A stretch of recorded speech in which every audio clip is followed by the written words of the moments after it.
BSF এর উস্কানিমূলক গুলির জবাবে কড়া প্রতিরোধ গড়ে তুলেছে বর্ডার গার্ড বাংলাদেশ বিজিবি।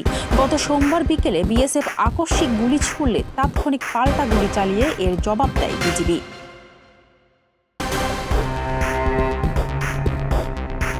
দেশের সার্বভৌমত্ব রক্ষায় বিজিবি এমন অনমনীয় ও পেশাদার পদক্ষেপের কারণে পরিস্থিতি আরও বাড়তে পারেনি এবং দ্রুততা নিয়ন্ত্রণে আসে। এই অনাকাঙ্ক্ষিত গোলাগুলির ঘটনায় এখন পর্যন্ত কোনো হতাহতের খবর পাওয়া যায়নি।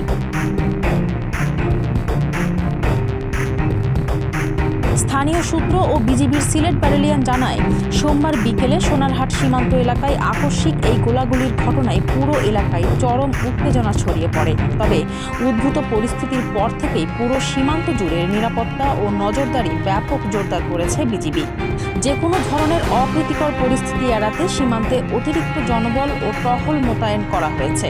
বর্তমানে ওই অঞ্চলের পরিস্থিতি সম্পূর্ণ শান্ত ও স্থিতিশীল রয়েছে।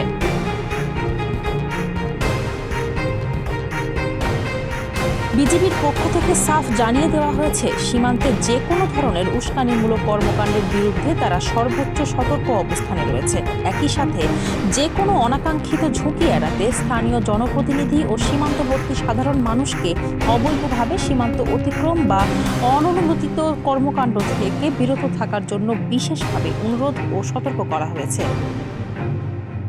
ফারজানা হাসিন, মানবকণ্ঠ।